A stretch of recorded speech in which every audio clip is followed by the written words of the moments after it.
কালিয়াচক 1 নম্বর ব্লকের দায়িত্বে আবারও সারিউল। মুখ্যমন্ত্রী মমতা বন্দ্যোপাধ্যায়ের অগাধ আস্থা অর্জন করে আবারও কালিয়াচক 1 নম্বর ব্লকের তৃণমূল কংগ্রেসের ব্লক সভাপতি হিসেবে দায়িত্ব পেলেন সারিউল শেখ। দলের অন্দরে দীর্ঘদিন ধরে সক্রিয় ভূমিকা পালন করে আসছেন সারিউল।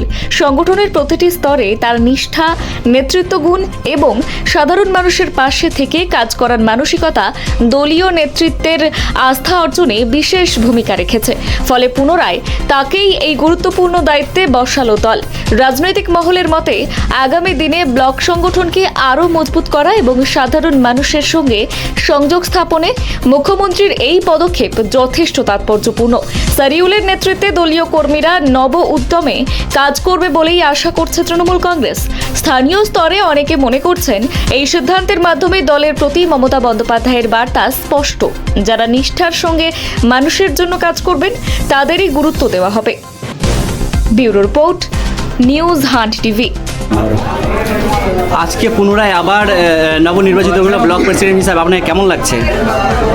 ভালো লাগছে এবং সর্বপ্রথম আমি মন থেকে এবং আন্তরিক ধন্যবাদ জানাই আমাদের দলনেত্রী মমতা বন্দ্যোপাধ্যায় এবং আমাদের তৃণমূল কংগ্রেসের সেনাপতি অভিষেক বন্দ্যোপাধ্যায়কে, কারণ দ্বিতীয়বার আমার উপরে ভরসা রাখার জন্য এবং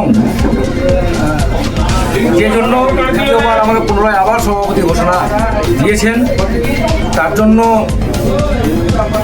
দুজনকে অনেক অনেক ধন্যবাদ।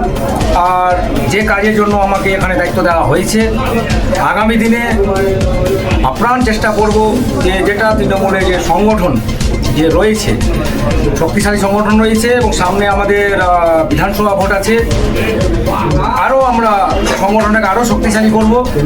শক্তিশালী করার পর আমাদের যারা অঞ্চল নেতৃত্ব, আমাদের ব্লক নেতৃত্ব সবাইকে নিয়ে খুব তাড়াতাড়ি একটা আমরা মিটিং ডাকবো, ডেকে আর আমাদের বসার সময় নেই।